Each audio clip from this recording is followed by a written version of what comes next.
Okay, now here's a young man, really fascinating, really, because he's doing something now that's training people how to do something he wanted to do. He always wanted to have another job than the one he had, so he was doing is having jobs on the side. That he would, he worked for a big car company or automobile manufacturer or whatever, and he didn't like the job, wanted to do something else, but, he didn't have enough money, power, guts, or whatever, to jump off the cliff and just do something. So he started it on the side, and he started a little web-based business, on the side. Actually, it was shoes. It was a comparison shopping thing for shoes, and he didn't know much about the internet or all this kind of stuff. He just figured it out. Sure, it's not easy. Nothing's in life is really easy, but if it's something that you're interested in, you have motivation for, you will figure it out. I mean, look at all the crazy, idiot, stupid people that are doing things in life, They just want to do it and they figure it out. Look at the campaign for president. All these people look like they have IQs too above plant life. And they're figuring out and they're running for president, aren't they? That's what our life is about. That you want to try it and do it. And you figure it out as you go along. And we all say, boy, I can't do this because, and we have 15 reasons why we can't do things in life. And that's nuts, really, because look at all the crazy, stupid people running things.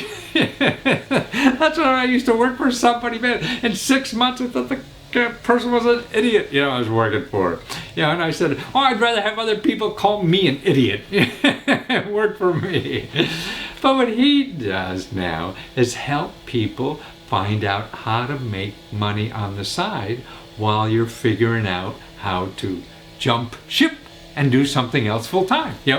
And so that's what he's got a blog, and he figured all that, and with no money. See, you could do all this thing with no income. You don't have to have a big war chest to do these kinds of things. No, it's a trial and error. You try something. And nobody knows exactly what works. So, you read a couple articles and, well, that sounds interesting to work. And you just try that. You don't have to be guaranteed, because there are no guarantees. Nobody knows for sure. Any idea you take is probably going to fail anyway. So take the best one that you think is maybe okay. Try that, let it fail, and see what that teaches you. It's sort of like if you're getting up to hit a baseball for the first time, you don't know, the ball's coming at you. You're going to try to hit the sucker, right? And when you whiff a couple of, well, hey, you'll get a little smarter at doing that. But you don't want to hit home runs off the park. Everybody wants to hit a home run off the park. They want to go sit in the classroom, and say, okay, if I just do this and do that, and have experts tell you, step by step what to do, and you get out there, holy shit, that ball's coming, and you just swing. And that's what life is about. So just get up there and feel that ball whizzing by, and then, and you see it didn't kill you, and you figure out the next step. Because the people are going to tell you how to hit it, it probably won't work for you anyway, So you got to figure it out yourself. Anything you do and anything that's new is like that, So what he does is show little opportunities to make extra income on the side. That doesn't cost any money. And see, what's neat about all the extra income sources now that are out there, there's no investment. Anybody you go on the internet now and say, well, just give me $500 and I'll show you how to make money. Nah, forget those people, Don't give money to anybody who promise you to make money. And because you don't have to, there's other ways, and why give somebody money when you know it doesn't, you're probably not going to work anyway. I mean, 9 out of 10 times what you're going to do, it won't work. But you got to go through those 9 times to figure it out. And if you're spending money every time you do that, then you're going to be SOL, shit out of luck, And that's why it's easier now than ever before to do that. You could fail for free, and just keep going, keep figuring out. And that's what life is about. At my age, I'm sort of trying to figure it out all over again, because there's a whole new world out there, and it's fun. Particularly if you're in charge, or whatever. You're making the decisions. That's the fun part. That's the growth part. So we could give harder doing that. So watch this interview. Well, Nick Loper of SideHustleNation.com. And you're the guru of making money on the side until you get rid of that job you have that you're in jail every day and you can't jump bail one day. You start something on the side. You got the side hustle, right? You started on the side. Why watch shitty television when you can have a side hustle making money that eventually leads into a whole new career, right? That's what you did, right? You had a job with some big automobile company, and what happened? That's what it's all about. I built a footwear comparison shopping site. Did you have a shoe fetish or something? Or? I was probably my own worst. Everybody makes like the Al Bundy jokes, right? Yeah. Like, it was probably my own worst customer. Probably about like 3 pairs of. I see. Oh no, you should see my closet. And so how or why? I mean, well, why? So in other words, this is like a blog you started on the internet. This was like a kind of a database-driven site. So it was like a catalog aggregator. So Zappos, Amazon, like all these big stores would send me their catalogs, and I would mash them together and be able to say who's got the best deal on this particular pair of shoes. Oh, terrific. And so you started this on the side while you had a full-time gig, right? Yeah, so it was nights and weekends for me for 3 years before I felt comfortable quitting my job. Probably stuck around a little bit longer than I needed to. A little bit conservative, a little risk averse on that front. Well, that's okay. You know what I read? I don't know if you know the book, and you may be interested in it. It's called Originals. It's a great book about this kind of stuff we're talking about. They say people who don't quit their day job are more successful at starting a businesses than those who just jump in 2 feet first. You know. Really? Okay. Yeah, I mean, real good data. I mean, he's got, these are eggheads from big universities, and studied entrepreneurs for 15 years, and you have a 30% greater chance of success if you don't quit your day job. Yeah. Okay. I like that backs up my theory. I know, right? So you'll see a lot of good data in that book for Side Hustle Nation. That's what you need. So it took you 3 years, and then you had enough. And so how long did you work, in general before you started? When did you starting that in your career? So I actually started that thing like while I was still in school. Oh, I see. Oh, cool. After, getting hired, moving across the country, it became pretty apparent, like it was kind of a scary thought to stick around there for the next 30 years. Like I got to figure out how to build a ladder, how to get out. And so had this little thing on the side, no website at that point, just like very like targeted advertising, trying to sell like individual pairs of shoes. And wasn't very scalable. And so the website was the way to scale it up. I see. So website was so after 3 years putzing around on the weekends, better than playing lousy golf on the weekends, right? Because I got you out of this lousy job. And that is sort of a whole new career that you just educate people about side hustles, how to make money. Like this one article I found from you, like 15 apps that people use to make money on the side, right? Yeah, so this is part of like the sharing economy, peer-to-peer economy, which if you think about, going back 200 years, that was the economy. Yeah, exactly. We've kind of gone to the point of like, well, now I've got to do business with a big corporation, where these apps are kind of like disintermediation, which are big words. And I don't even know what that means. So letting people do business with people. I see, right. So I'm using platforms like Prosper.com to lend money to people who need business and need money to start their own business, or do debt consolidation or whatever. Udemy.com lets me like teach courses to other people. There's a whole like we talked about Etsy, where it's like I can't knit anything, but you can sell stuff on Etsy, and there's just dozens of these that pop up all the time. I think Uber and Airbnb are probably the poster children for the peer-to-peer economy. But there's millions, I don't know millions, but tens of thousands maybe of these little websites, local and national and international, I would think now.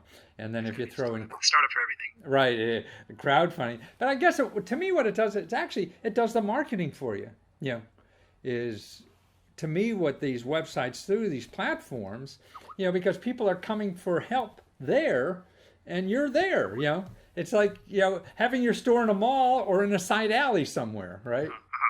That's a great analogy. That's actually one of the common themes of the Side Hustle Show podcast is like taking advantage of these pre-existing marketplaces. Yeah. Where can I put my Exactly. online? Rather than shouting into the wind in that dark back alley. Exactly. Here's a marketplace. Somebody else has already gone through the trouble, raised the venture capital probably Absolutely. to build that two-sided marketplace, which is really difficult to do to get a critical mass of Absolutely. And it's like, hey, why not say I could sell something on here? Exactly. And they don't charge you anything to get a store in their mall. It's not too bad. Well, they'll take a cut of any sales. Yeah, but not to start. Sure, if you had sales, then they take a cut. But it's like starting to see if there's anything there. So it's not like to get in a real mall, you got to give some guy a couple $100,000 or something like that Right. to get in. No, and that's what I think it's so great, man. And so now it's easier than ever for people to side hustle and get rid of their day job eventually, because of all these platforms. Yeah. So what's the downside of doing something like this, you feel? What should people worry about? Well, on the downside, I think there's a lot of implications where we have an insurance system that's tied primarily to employment. We have kind of, you're not in full control of your destiny. We've seen like Uber, for example, has reduced their driver rates pretty consistently over the last couple of years, where it's like used to be, hey, make $40 driving for Uber. Exactly. And it's like, well, make $15 to go. So, and they're, like we talked about, they're not dumb about it. They're kind of trying to find that equilibrium between supply and demand, and they still have plenty of drivers on the road. So they say, okay, we'll see how low we can go. But again, it's not. I mean, if you know the alternative, but that's in a normal business. You have that supply and demand too. I mean, the people who are out of work making pagers or whatever the heck it was. I mean, things change. But I think what your point was, it seems like the regulatory, if you have any power in the system, not as a normal employee. Yeah, if you're building your entire business on somebody else's platform, that's an inherently risky place to be. But so you're right. So now to me, but you go to many people I talk to from Etsy are also over on Amazon. They also on their own website. You could be everywhere. You have a store in 4 different malls. So absolutely. That's why I think kind of the smartest people doing this, like using these platforms as like a jumping off point. Yes. It's like I'm going to use this to kind of accelerate a launch pad to start my own thing. And to prove a market, because as you say about yelling out the window and nobody hearing, at least you have people there, you get a feedback. To me, crowdfunding is the same kind of way, at least it costs nothing to see if your idea is full of shit. Like crowdfunding is a mystery. Like, I don't understand how some guys' potato salad can. I know, right. Other people like legitimate business that they like poured their blood, sweat, and tears into. Just dies like it does.